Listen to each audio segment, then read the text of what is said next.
देखिए when it comes to philosophy optional, मैंने खुद ने फिलॉसफी ऑप्शनल से मेंस दिया है और मेंस क्रैक भी किया है फिलॉसफी ऑप्शनल से, तो आई अंडरस्टैंड कि आपके फिलॉसफी ऑप्शनल में क्या इश्यूज रहते हैं। हमें यहाँ पे आपको फिलोसोफर बनाना या फिलोसॉफी पढ़ाने के लिए नहीं है, फिलोसॉफी में 300 लाने के लिए हम यहाँ पे खड़े हैं, 300 Right. प्लस। तो उसका आंसर राइटिंग के अलावा और जहाँ लूप होल्स है वहाँ हम भरेंगे, बट फिर से अंडरस्टैंडिंग में टाइम वेस्ट करेंगे तो फिर वो अच्छा तो लगेगा लेकिन रिजल्ट के दिन फिर अच्छा नहीं लगेगा। फिलोसॉफी में पढ़ना का मतलब उसमें घुस जाना, वो हो जाता है बिकॉज थोड़ा सा वो सब्जेक्टिव ऐसा है। दूसरा इसलिए हम जैसे मॉडल भी बनाते हैं सर कि अंडरस्टैंड, रिमेंबर, राइट। फिलोसॉफी के जो गाइडेंस है, to be very blunt also, कि उसमें ये कमी रही है कि क्या नहीं करना है वो पेपर 2 में पता होना चाहिए। दूसरा, जो मटेरियल मिला है वो एग्जॉस्टिव नहीं है। आप किसी भी बच्चे को पूछना, पेपर 2 के नोट्स उसके एग्जॉस्टिव नहीं होंगे, कंसाइज मटेरियल होगा क्योंकि थीम बेस्ड होगा। आपको भी पता है कौन सी थीम इंपॉर्टेंट है, पीवाईक्यू हमें क्लियरली बताता है। पीवाईक्यू को तो हम अपना एक तरीके से बोलते हैं ना कि गीता ही मान के चलते कि हाँ इसमें है तो हमारे लिए इंपॉर्टेंट है। तो जो फिलॉसफी का क्यूईपी प्रोग्राम है that is starting from 28 of July, और यहाँ पे जो अगेन क्लास लैंग्वेज और नोट्स रहेंगे वो दोनों इंग्लिश में रहने वाले हैं। देखिए when it comes to philosophy optional, मैंने खुद ने फिलॉसफी ऑप्शनल से मेंस दिया है और मेंस क्रैक भी किया है फिलॉसफी ऑप्शनल से, तो आई अंडरस्टैंड कि आपके फिलॉसफी ऑप्शनल में क्या इश्यूज रहते हैं। To discuss the same issues with the faculty who will be teaching in this course, let me invite somebody on the stage who himself has cracked the examination. Let me welcome Vishwajit sir. Hello sir. Hello, thank you. Sir ने खुद ने exam crack किया है, Indian audit and account services में sir थे, और उसके बाद सर अपना टीचिंग का पैशन फॉलो करने के लिए यहाँ सारथी है इसमें है। तो सर अगर हम बात करें फिलॉसफी ऑप्शनल की, यस, तो सर फिलॉसफी ऑप्शनल में जो सबसे बड़ा प्रॉब्लम मैंने अपने टाइम से देखा है वो यही है कि सर पढ़ते रहते हैं। मैंने इस ऑप्शनल को 5 साल पढ़ा है, बहुत मजा आता है पढ़ने में, है ना। हम पढ़ते रहते हैं और जब जितनी बार भी हम दोबारा पढ़ने जाते हैं और डेप्थ नजर आता है, लेकिन जब आंसर लिखने जाते हैं तो बहुत चैलेंज आता है। तो इस प्रॉब्लम को कैसे ओवरकम कर सकते हैं? बहुत बार क्या होता है फिलोसॉफी में पढ़ना का मतलब उसमें घुस जाना होता है, वो हो जाता है बिकॉज थोड़ा सा वो सब्जेक्टिव ऐसा है। दूसरा इसलिए हम जैसे मॉडल भी बनाते हैं सर कि अंडरस्टैंड, रिमेंबर, राइट।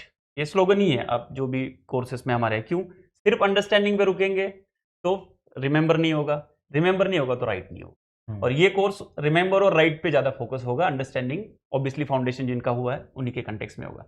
तो कहीं ना कहीं जो रिमेंबर एंड राइट है उसमें लोग कम प्रयास करते हैं, एफर्ट नहीं डालते, मे बी बिकॉज वो डेप्थ में चले जाते हैं। शायद आपके साथ हो सकता है कि बहुत इंटरेस्ट में चले गए। क्योंकि और एक चीज़ है, क्योंकि फिलोसॉफी में क्या होता है कि हमें यहाँ पे आपको फिलोसोफर बनाना या फिलोसॉफी पढ़ाने के लिए नहीं है, फिलोसॉफी में 300 लाने के लिए हम यहाँ पे खड़े हैं, 300 plus.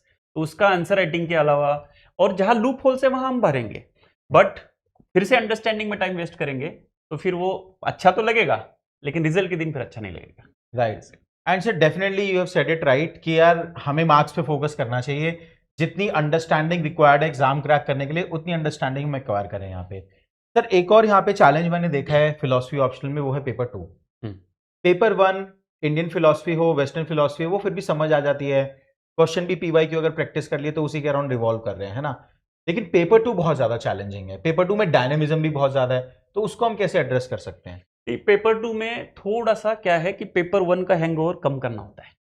You should not be thinking paper 2 like paper 1, दो इट इज फिलोसॉफी, बट उसमें जो हम नॉर्मली जीएस में करते हैं जो पेपर 1 में नहीं करना होता है वो थोड़ा सा इंट्रोड्यूस करना होता है। अगेन वहां पे भी क्या होता है कि मुझे बहुत लगता है कि ये बहुत बार क्या होता है कि फिलोसॉफी के जो गाइडेंस है, to be very blunt also, कि उसमें ये कमी रही है कि क्या नहीं करना है वो पेपर 2 में पता होना चाहिए। दूसरा, जो मटेरियल मिला है वो एग्जॉस्टिव नहीं है। आप किसी भी बच्चे को पूछना, पेपर 2 के नोट्स उसके एग्जॉस्टिव नहीं होंगे। और उसका कारण ये होता है कि आप आंसर राइटिंग भी नहीं करते क्योंकि आपको लगता है कुछ भी लिख के आ जाएंगे, ऐसा नहीं होता। There are proper points. जैसे उदाहरण के तौर पे कि पहले 2-3 जो चैप्टर्स है, लिबर्टी, इक्वालिटी, फ्रेटर्निटी और सोवर्निटी, इंडिविजुअल राइट, उसमें थिंकर्स के नाम ही नहीं डालते लोग। राइट। तो क्योंकि नोट्स में ही नहीं है। राइट। तो ऐसा नहीं है, it has to be meticulously planned. जो हम और पेपर, इनफैक्ट ये कोर्स है ना सर, पेपर 2 में सबसे ज्यादा काम आएगा। क्योंकि पेपर 1 की अंडरस्टैंडिंग में दिक्कत नहीं है, पेपर 2 में उसको बोलते हैं ना कि बाउंड्री में पकड़ के रखना फिलोसफी में। इसी के लिए क्यूईपी आंसर राइटिंग के कोर्सेस हम लेके आते हैं। Right. And I think sir बिल्कुल सही पॉइंट आपने मेंशन करा कि पेपर 2 का मटेरियल कॉम्प्रिहेंसिव नहीं है। जैसे मैं आपको अपना एग्जांपल देता हूं सर, मैंने फिलॉसफी 5 साल पढ़ा, मेंस क्रैक किया, सोशियो पॉलिटिकल फिलॉसफी मैंने पढ़ा हुआ था, लेकिन उसके बाद मैंने अपना ऑप्शन शिफ्ट किया और मैं PSIR की तरफ मूव करा। हम्म। और जब मैंने PSIR में वो थिंकर पढ़े तब मेरे को सोशियो पॉलिटिकल फिलोसफी ज्यादा समझ में आया, राइट। तो आई थिंक वो मटेरियल कॉम्प्रिहेंसिवनेस की तो प्रॉब्लम है, सेम प्रॉब्लम मुझे फिलोसफी ऑफ रिलीजन में भी लगी। रिलीजन में सर जो उस टाइम पे मोस्ट पॉपुलर कोचिंग होती थी उसके 105 पेज के नोट्स होते थे, and I used to be very happy कि यार 105 पेज में खत्म हो जा रहा है ना।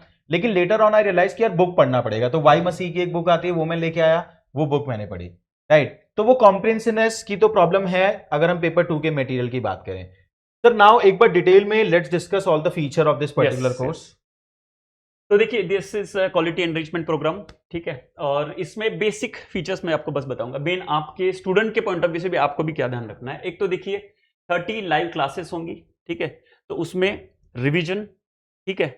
फिलोसॉफी में आपको बताया एक चीज अच्छी है फिलोसॉफी की सर, आपको भी आप भी मानेंगे कि छोटा है। मतलब अगर डिसाइड करना है आज दिन में 3 चैप्टर करने हैं तो वो चारवाक बुद्ध जैन एक दिन में हो जाते हैं, बिल्कुल, और एक ही दिन में होने चाहिए, होने भी चाहिए एक दिन में, क्योंकि वो छोटे हैं। तो हम क्या करेंगे, रिवीजन हो गया, ठीक है। फिर उसके बाद कुछ आंसर्स, क्योंकि answer writing is the main theme, USP जो है आंसर राइटिंग है। और फिलोसॉफी में आंसर राइटिंग इतनी करेंगे ना कि क्वेश्चन रट जाते हैं, लिटरली मैं बता रहा हूँ, कुछ क्वेश्चन, सभी नहीं है, आपको तो पता ही होगा।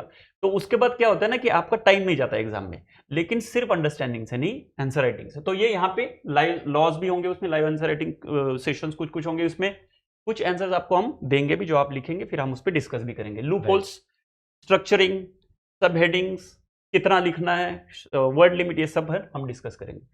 मटेरियल भी आपको कंसाइज मिलेगा। अब ये कंसाइज मटेरियल होगा क्योंकि थीम बेस्ड होगा। आपको भी पता है कौन सी थीम इंपॉर्टेंट है, पीवाईक्यू हमें क्लियरली बताता है। पीवाईक्यू को तो हम अपना एक तरीके से बोलते हैं ना कि गीता ही मान के चलते कि हाँ इसमें है तो हमारे लिए इंपॉर्टेंट है, राइट। और फिर उसमें test series like 6 textual test, 4 mock test वगैरह हो गए, इवैल्यूएशन होगा, वो सब तो नॉर्मली चलता है। I don't think it is required to be explain too much. Mentorship, ये भी थोड़ा यूएसपी ही मानता हूँ ऑनेस्टली सर, क्योंकि फिलोसफी है तो थोड़ा बात भी करने में अच्छा लगता है। So I like interacting with students who are sincere. तो मैं जेन्युइन एफर्ट डाल के करता हूँ, ये मैं पर्सनली बोल रहा हूँ, सारथी तो करती ही, but I am just, so that is there, ठीक है।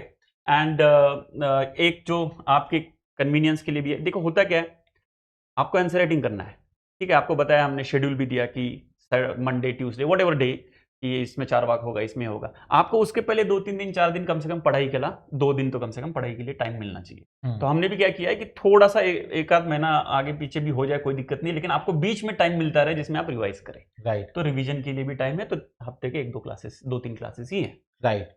एंड सर ये 2-3 क्लासेस इसलिए भी इंपॉर्टेंट है कि बच्चा जीएस के साथ ऑप्शन को थोड़ा बैलेंस कर पाए, that is also there, right. Alright sir, thank you very much, thank you for your time. Thank you.